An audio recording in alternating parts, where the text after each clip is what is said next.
26 before 1 o'clock on At Noon from KSFR News. Several environmental groups in the Southwest have filed a lawsuit against the Bureau of Land Management. They say they want to protect New Mexico's wilderness areas from oil and gas drilling. KSFR's Margaret Anderson has this. The lawsuit was filed after results were shown from a year-long investigation into BLM's oil and gas leasing programs.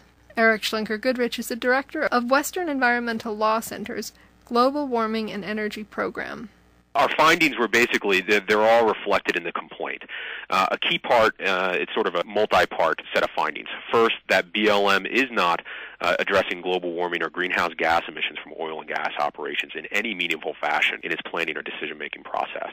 Two, that these emissions aren't just a problem in the context of global warming, but they're also a problem in the efficiency of oil and gas development, in that there's a lot of waste where methane, for example, is both a greenhouse gas pollutant, but it's also a commercial product.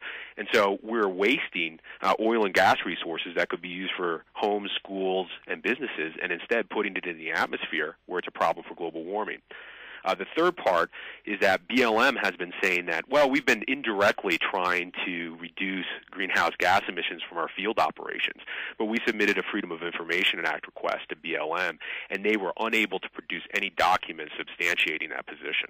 Since a 2005 report was prepared showing the adverse effects drilling has on the environment, New Mexico has been actively working to improve its policies around greenhouse gas emissions and drilling. However, Schlenker-Goodrich says there are still specific regions of New Mexico that are at the highest risk for continued gas and oil development. The two critical areas are in the northwest part of the state in the San Juan Basin, and in the southeast part of the state, in the Permian Basin around Carlsbad area. Those are the two principal oil and gas producing regions in the state. There's also a limited amount of oil and gas development up in the Raton Basin, but that's principally on the Colorado side. There's also potential expanded development and new development in other parts of the state, for example, around Otero Mesa. So what do conservation groups hope this lawsuit will do for protecting New Mexico's environment?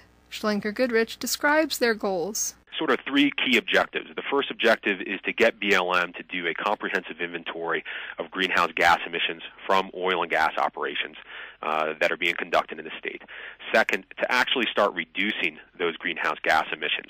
And on this front, the state of New Mexico has exercised game-changing leadership to really lead towards greenhouse gas reductions. BLM needs to step up to the plate and cooperate with the state of New Mexico to do this. The third part is to ensure that BLM in authorizing oil and gas operations is protecting ecological resiliency, and protecting ecological resiliency such that our communities are protected, that our environment is protected in the face of global warming impacts that are already being observed in the state.